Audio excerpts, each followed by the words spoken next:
Hello dear aspirants. तो आज हम पढ़ेंगे उत्तराखंड की प्रजातियाँ। सबसे पहले आई थी यहाँ कोल प्रजाति। उत्तराखंड में आने वाली प्रथम प्रजाति कोल प्रजाति को माना जाता है। कोल प्रजाति के लोग दिखने में कुरूप व भद्दे थे। पूरा साहित्यिक ग्रंथों में कोल प्रजाति का वर्णन मुंड या सबर नाम से मिलता है। तो जो पूरा साहित्यिक ग्रंथों में कोल प्रजाति का वर्णन है वो मुंड या फिर शबर नाम से मिलता है। कोल प्रजाति नाग पूजा के साथ साथ लिंग पूजा भी करते थे। कुमार कुमारी प्रथा कोल प्रजाति से मिलती है। इस प्रथा में भूतांत्रिक प्रभाव दिखाई देता है। भूतांत्रिक प्रभाव का अर्थ है भूटिया। नेपाल में कोलीय गणतंत्र के शासन की जानकारी मिलती है। शिव प्रसाद डबराल कोल या मुंड जाति को भारत या हिमालय क्षेत्र की प्राचीनतम जाति मानते हैं। तो फ्रेंड्स, जो कोल प्रजाति हमने पढ़ी, ये पूरा प्रजातियाँ हैं। तो इसमें हम इतना ही पढ़ेंगे क्योंकि इतनी ही जानकारी हमें इनफ होगी। इसके बाद किरात प्रजातियों ने कोल प्रजातियों पर शासन किया और ये कोल के बाद उत्तराखंड में किरातों के आधिपत्य की जानकारी मिलती है। इन्हें किन्नर या कीर भी कहा जाता है। स्कंद पुराण में किरातों को भिल कहा गया और इनकी भाषा या बोली मुंडा एवं इनका मुख्य खाद्य सत्तू था। सत्तू किसे बोलते हैं? सत्तू हम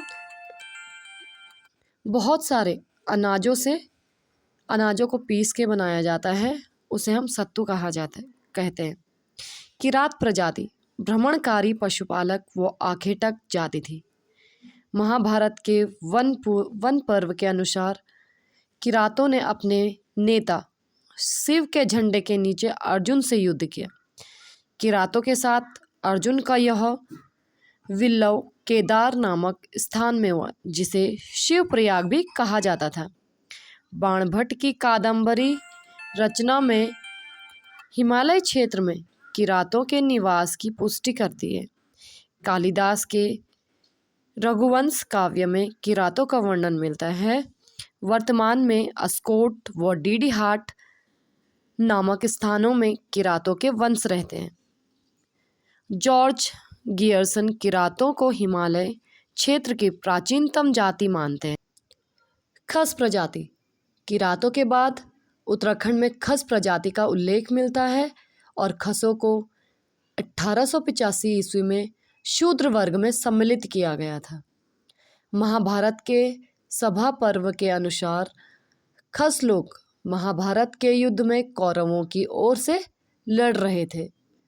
राजशेखर की काव्य मीमांसा के अनुसार उस समय मध्य हिमालय के कार्तिकेयपुर नामक नगर में खसाधिपति का राज्य था। घर जमाई प्रथा एवं पशु बलि प्रथा खसों में प्रचलित थी। तो फ्रेंड्स, जो हम पशु बलि प्रथा करते हैं मंदिरों में या फिर अन्य जगह, तो ये जो प्रथा है वह खसों ने प्रचलित की थी। खसों की विधवा किसी भी पुरुष को अपने घर में रख सकती थी, जिसे टिकुआ प्रथा भी कहा जाता था।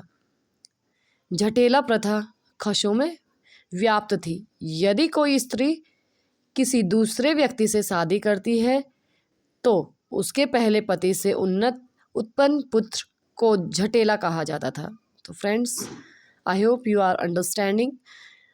खस लोग अपनी श्रेष्ठ पुत्री को मंदिरों में दान कर देते थे, जिसे देवदासी प्रथा कहते थे। गढ़वाल व कुमाऊं में बौद्ध धर्म का सर्वाधिक प्रचार प्रसार खसों के समय हुआ। इसके बाद हम देखेंगे भूटांतिक या सौका प्रजाति। काली नदी घाटियों में रहने वाले भोटिया प्रजाति को सौका कहते थे, जो एक व्यापारिक प्रजाति थी।